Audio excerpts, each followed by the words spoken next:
इससे पहली वीडियो मैंने आपको बताया था कि क्रिस्टलों में क्लोज पैकिंग किस टाइप से होते हैं, जो उनके स्पेयर होते हैं किस टाइप से क्लोज पैक्ड होते हैं एक दूसरे में, और उनमें डिफरेंट टाइप की 3 डायमेंशनल, 1 डायमेंशनल और 2 डायमेंशनल में हमने क्लोज पैकिंग को एक्सप्लेन किया था।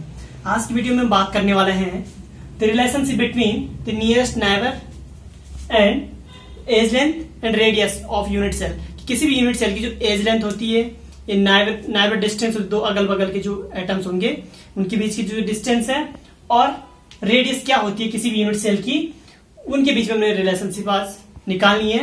किसके लिए? एक सिंपल यूनिट सेल के लिए, face centre unit cell and body centre unit cell के लिए हमने आज ये रिलेशनशिप में बताना है। तो आइए स्टार्ट करते हैं हम पहले सिंपल यूनिट सेल की। जब हम बात करते हैं बच्चों, तो सिंपल यूनिट सेल जो होती है, अब हम इसमें क्यूबिक यूनिट सेल की बात करेंगे तीनों के लिए, क्योंकि क्यूबिक यूनिट सेल में अच्छे से हम उसको एक्सप्लेन कर सकते हैं। तो सिंपल क्यूबिक यूनिट सेल की जब हम बात करते हैं, तो बच्चों सिंपल क्यूबिक यूनिट सेल होता है वो कुछ इस टाइप से होता है कि उसके constant particles present only on their corner, उसके सिर्फ कॉर्नर में प्रेजेंट होते हैं। तो जब कॉर्नर में प्रेजेंट होंगे बच्चों, तो हमने क्या करना, जो डिस्टेंस होती है नाइबरिंग डिस्टेंस, मतलब दो एटम के बीच की जो डिस्टेंस है यहां से यहां तक की, कोई भी स्पेयर उनके बीच की जो डिस्टेंस है, और वही डिस्टेंस जिसको हम क्या बोलते हैं एज लेंथ भी कहते हैं, ए होती है। तो सिंपल यूनिट सेल के लिए बच्चों डी एंड ए क्या होता है, d equal to a. D और ए क्या होते हैं, बराबर होते हैं। क्यों? ये दो एटम के बीच की डिस्टेंस भी उतनी है, और नाइबरिंग डिस्टेंस अभी दो ही है, उनके बीच की जो अगल बगल के दो एटम है उनके बीच की डिस्टेंस कितनी है, ए है। तो सिंपल डी इक्वल टू ए होता है सिंपल यूनिट सेल के लिए। और रेडियस, अब हम बात करते हैं कि क्या स्पेयर है एक टाइप का, जो हमने सिंपल यूनिट सेल ले रखा, इस क्या होते हैं, स्पेयर होते हैं। तो स्पेयर की रेडियस, अब क्लोज जितना पैक्ड होगा कोई भी क्रिस्टल में, तो इनके बीच की डिस्टेंस आर, और इसकी यहां तक की डिस्टेंस कितनी होगी, आर। तो मीन्स कितना होता है इसमें, 2r। कितना होता है रेडियस, 2r इक्वल टू ए, एज लेंथ के इक्वल होगा, है ना। तो यदि हम इसमें क्या निकालना है, r निकालना है, तो r क्या हो जाएगा उस time, r equal to a/2, है ना। और यदि हम उसमें इसकी बात करें, d के फॉर्म में लिखें, तो r is equal to d/2, ये आ सकता है आपका जो रिलेशनशिप रेडियस। आप सिंपल यूनिट सेल के लिए जो रेडियस होता है कितना होता है, a/2 इसका रिलेशनशिप है, या r इक्वल टू d/2 है इसमें। अब इसके बाद हम बात करेंगे बच्चों, नेक्स्ट आता है face centred unit cell.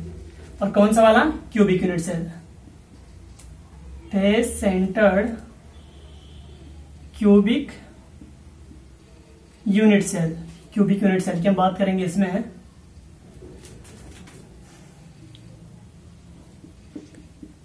Cubic unit cell की जब बात करते हैं, face centre cubic unit cell की हम बात करते हैं बच्चों, तो ये कुछ यूनिट सेल इस टाइप से होती है कि इसमें भी कांस्टेंट पार्टिकल्स कॉर्नर में तो सबके प्रेजेंस होते हैं, हमें पता है, तभी उसने क्यूब का फॉर्मेशन भी किया है।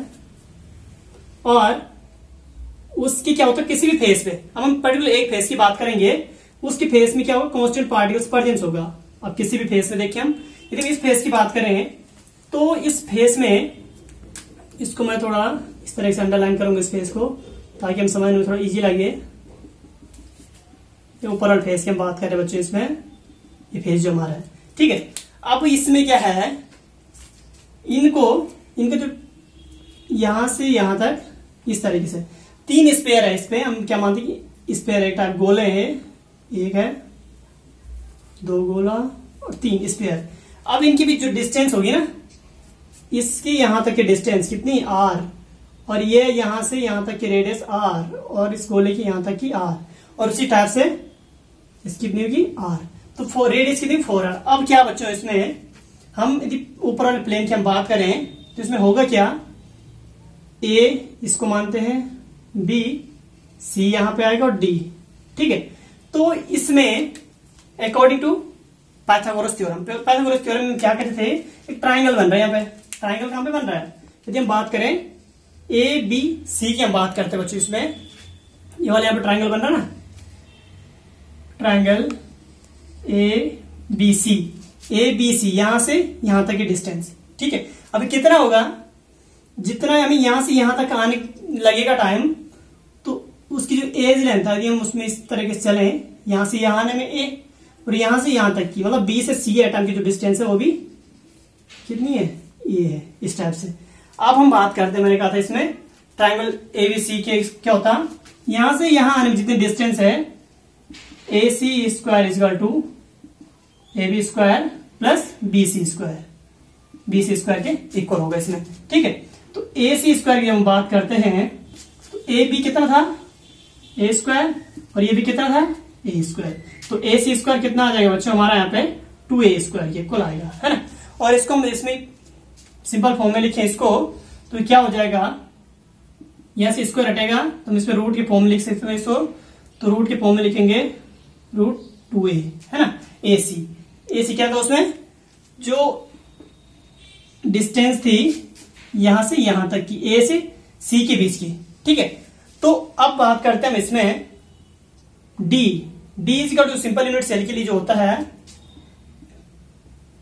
डी क्या होता है बच्चे इसमें 1/2 ए सी। क्यों ऐसे क्यों हुआ, क्योंकि ए और सी के बीच जो, जिसको हम क्या बोलते हैं edge length, sorry neighbouring distance जो थी ना इनमें, दो अगल बगल के एटम के बीच की डिस्टेंस थी, ए और सी के बीच की डिस्टेंस कितनी है, इस पूरी डिस्टेंस को 1/2 है ना। तो 1/2 किसका, ए सी का। तो हम सिंपल में क्या लिख सकते हैं इसको, डी को, डी इजकल टू क्या आएगा, इस वैल्यू को इसमें पुट करेंगे ए सी में, 2a इंटू 2, इस फॉर्म में इसको लिख सकते हैं ना।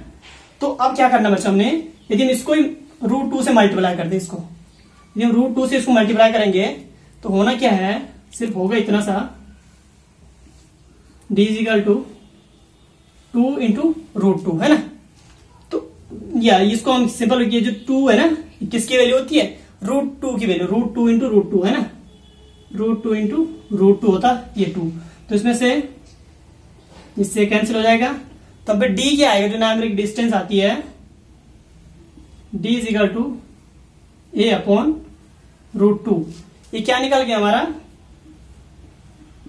Numeric distance.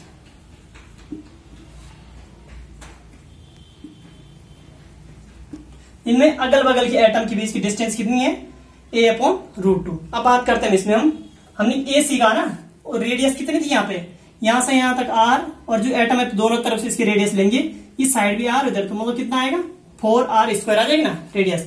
तो ए सी मान सकते हैं कितना होगा, 4r स्क्वायर हो जाएगा, 4r square is equal to 2a square, है ना। ये हमने यहाँ पे निकाल लगा, 2a स्क्वायर हो जाएगा।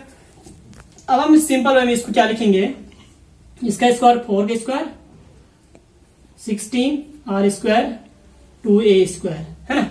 अब हम इसको क्या कर सकते हैं, यदि हम, तो इसमें क्या बच्चों 4 का स्क्वायर क्या 16r स्क्वायर 2a स्क्वायर, हमने यहां पर पुट कर रखा था पहले से ही, ये वाली वैल्यू, है ना। कहां से, इसकी डिस्टेंस है और इसकी डिस्टेंस है, तो 2a स्क्वायर आ गया था। अब इसमें a की वैल्यू निकालनी है, a की वैल्यू कैलकुलेट करनी है किसी टाइम पे, तो a इक्वल टू क्या हो जाएगा 16r स्क्वायर अपॉन क्या आएगा, इसके अपॉन में 2 आ जाएगा ना। तो 2 1 जा 2, 2 8 जा 16 हो जाएगा, है ना। तो इसमें क्या होगा, A square equal to 8r square बच जाएगा। यदि हम स्क्वायर हटाएंगे तो रूट की वैल्यू आएगी, इसको हम किस फॉर्म में लिख सकते हैं, 4 इंटू 2 के फॉर्म में भी लिख सकते हैं, या रूट के फॉर्म में लिखना, तो ए इजिकल टू 2√2 और क्या r आ जाएगा फिर यहाँ पे, है ना, r। ये किसकी वैल्यू है, a की वैल्यू आ जाती है हमारे यहाँ पे। और अब हमने यदि इसी में से हम r को यदि निकालें, r की वैल्यू हमने इसमें रेडियस निकालनी यदि, तो रेडियस के लिए क्या करेंगे हम, रेडियस के लिए करना है r, इसके अपॉन में आ जाएगा ना, तो r इजिकल टू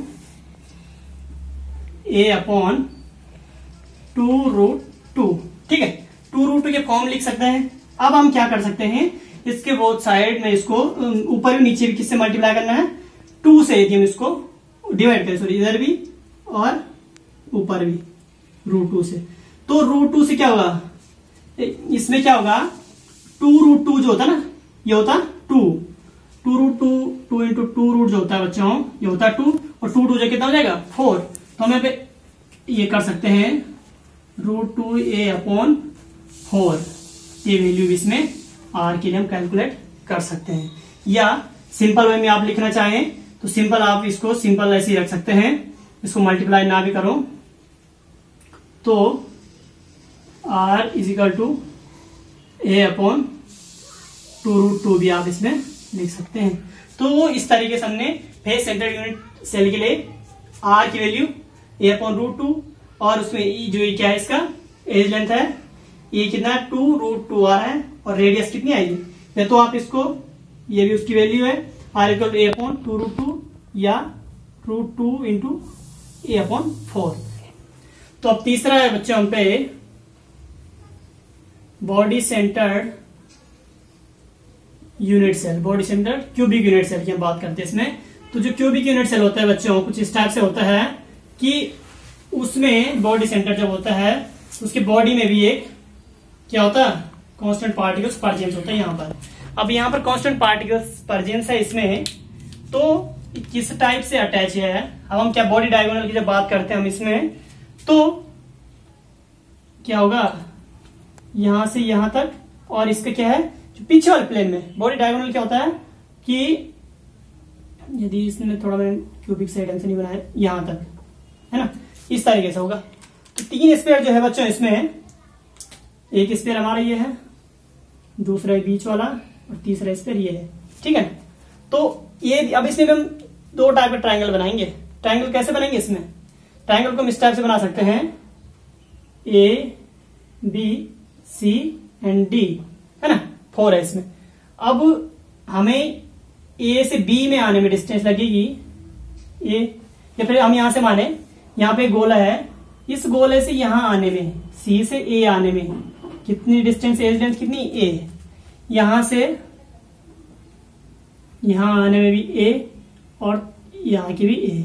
तो जब हम यहां से फाइनल डिस्टेंस यहां पे तय करेंगे तो कितना 3a² हमें आना पड़ेगा ना वहां तक आने में, सी से यहां में, और जितनी बॉडी डायगोनल कितना सी डी वाला है। तो इसमें पाइथागोरस थ्योरम के अकॉर्डिंग हम जब सी से डी आने में जो टाइम लगता ना, तो हम यहाँ पे 2 ट्राइंगल बनाते हैं। एक बना कौन सा ए बी डी और एक बनता सी ए डी वाला बनता है इसमें, ठीक है।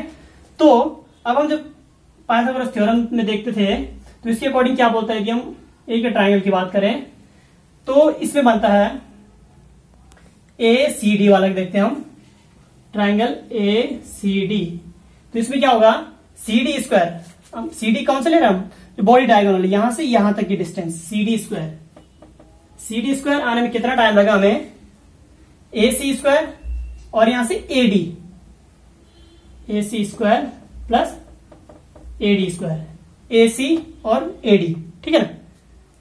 तो इसमें भी क्या होगा बच्चों ए डी, ए से डी में आने में कितना टाइम लगा, पहले ए से बी में आए ए और बी से डी में फिर ए हुआ ना, तो 2a² हो जाएगा। तो हम सी डी स्क्वायर को सिंपल वे में कैसे लिख सकते हैं, ए सी स्क्वायर का ए था और ए डी स्क्वायर कितना 2a² था, तो सी डी स्क्वायर जब निकलेगा ये कितना हो जाएगा बच्चों 3a² आ जाता सी डी, यहां से यहां तक बॉडी डायगोनल आएगा सी डी स्क्वायर, ठीक है।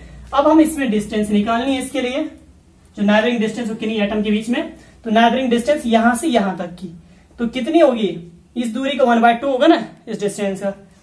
तो सी डी इक्वल टू हो जाएगा हमारा, यदि हम इसको रूट के फॉर्म में लिखे 3√3 इंटू ए, ठीक है, √3 इंटू ए, और डी जो होता है ना इसमें इज इक्वल टू 1/2 किसका सी डी का, सी डी का हाफ है ना वो, तो डी इज इक्वल टू क्या रखेंगे इसकी वैल्यू पुट कर सकते हैं इसमें √3 इंटू a/2। ये क्या निकल गया हमारा नाइबरिंग डिस्टेंस है ना, तो ये तो इसकी निकल गई नाइबरिंग डिस्टेंस √2 इंटू a/2 है ना। अब रेडियस की बात करते हैं हम, रेडियस कितनी थी इसकी 4r² था, यहाँ पे 4r कहां से आएगा 4 रेडियस इसकी यहां तक r, और इस स्फीयर की दोनों तरफ से होगी r और यहाँ पे r था, तो कितना निकलेगा 4r² इक्वल टू 3a², हमने ऊपर किया था इसको 3a² रखा, तो इस 16r² is equal to 3a², ठीक है बच्चों। अब हमने एक टाइम यदि हम इसकी एज लेंथ निकालते हैं, a² is equal to 16r² upon क्या हो जाएगा 3 आएगा ना इसके इसमें, तो इसको किस फॉर्म में लिख सकते हैं हम सीधे सीधे, यदि शॉर्ट फॉर्म में करें इसको, यहां से रूट हटा के इसका किसका स्क्वायर है, 4 का स्क्वायर है ना, 4r अपॉन इसमें क्या आएगा, √3 आ जाएगा, है ना, √3। ये निकल गया हमारा एज लेंथ। अब बात करते हैं रेडियस की। तो रेडियस कहां से आएगी बच्चों, इसमें रेडियस की जब बात करें हम आर की, तो इसी से हमने उसको भी निकालना है रेडियस को। रेडियस कैसे निकालेंगे हम, r square is equal to क्या आएगा वहां पे, A3 स्क्वायर, है ना, अपॉन 16। तो इसमें क्या किया था हमने, आर इज इक्वल टू √3 कर देंगे उसको, √3 इंटू ए अपॉन 4। ये निकल जाएगा इसके लिए रेडियस। तो इस तरीके से हमने simple unit cell, face centred unit cell और बॉडी सेंटर्ड यूनिट सेल के लिए हमने क्या बताया था, नाइबरिंग डिस्टेंस, किन्हीं दो एटम के बीच की डिस्टेंस कितनी है, एज लेंथ कितनी है उसकी, और यूनिट सेल कितनी है, सॉरी रेडियस कितनी आती है उसके लिए फिर रिलेशनशिप बता। उसी को हमें टेबुलर फॉर्म में लिखना है, और जिसमें हमने क्या कहा था कि crystal system, rank of unit cell पिछले टाइम हमने उसमें निकाली थी। तो इस सिंपल यूनिट सेल की जब हम बात करते हैं, इसमें सिंपल क्यूबिक यूनिट सेल जो होती है बच्चों, इसमें रैंक कितनी थी कि पूरी यूनिट सेल में कितने एटम प्रेजेंट होते थे, 1। और अब हम यहां पे बात करेंगे DAR, है ना, डी क्या था, नाइबरिंग डिस्टेंस। तो सिंपल यूनिट सेल की उसकी वैल्यू ने निकाल क्या कहा था कि इसमें D इक्वल A होता है, और एक चीज हमने कहा था A किसके इक्वल होता है, 2R के, और उसी को सिंपल फॉर्म में हमने लिखा था A अपॉन 2। ये रिलेशनशिप हमें पीछे न्यूमेरिकल जब करेंगे उसमें काम आने वाली है बच्चों। अब बात करते हैं इसमें face centred unit cell, face centred cubic unit cell है बच्चों, क्यूबिक यूनिट सेल, ठीक है। इसमें रैंक कितने निकल, रैंक ऑफ यूनिट सेल 4 होता था, और ये हमने यहाँ पे मेजर किया D इज इक्वल टू कितना आता था इसमें, D is equal to A upon √2, value हमने अभी यहाँ पे पुट की थी। और A कितना आता है इसके लिए, एज लेंथ जो होता है बच्चों इसके लिए ये हमने निकाला था, A is equal to 2√2, A is equal to 2√2 into R, या इसको सिंपल फॉर्म में हम क्या लिख सकते हैं, A is equal to 4R upon √2। ये वैल्यू इसकी हो सकती है यहाँ पर। दूसरा क्या आता है इसकी, जो हम रेडियस की बात करेंगे इसके लिए, रेडियस कितना आता है इसके लिए, A अपॉन 2√2, या सिंपल फॉर्म में दूसरे तरीके से क्या लिखते हैं इसको, और करके लिख सकते हैं इसको, R is equal to √2A upon 4। ये भी हो सकता है फेस सेंटर्ड के लिए। अब एक बचता है इसमें body centred, body centred unit cell जो होता है, इसमें रैंक कितने निकालती है यूनिट सेल के लिए, 2, और D इक्वल टू आता है इसके लिए 3√3 इंटू A अपॉन 2, और A की वैल्यू कितनी आती है इसके लिए, A is equal to 4R upon √3, और इसके लिए जो रेडियस आती है बच्चों, ये आती है इस रेडियस इसके लिए 3√3A अपॉन 4। तो इस तरीके से हम इसकी वैल्यू को याद कर सकते हैं। जो ये रिलेशनशिप आई थी इनमें, ये रिलेशनशिप हमारे पीछे काम आने वाली कि A की वैल्यू कितनी होती है सिंपल यूनिट सेल के लिए, जब न्यूमेरिकल करेंगे तो उसमें काम आने वाली है। तो आज की वीडियो में इतना ही। आगे आने वाले लेक्चर में हम बात करेंगे कि जो इसमें यूनिट सेल में वॉइड्स बनते हैं, ऑक्टाहेड्रल वॉइड्स और टेट्राहेड्रल वॉइड्स, वो किस टाइप से बनते हैं, उसको आने वाले वीडियो में हम डिस्कस करेंगे।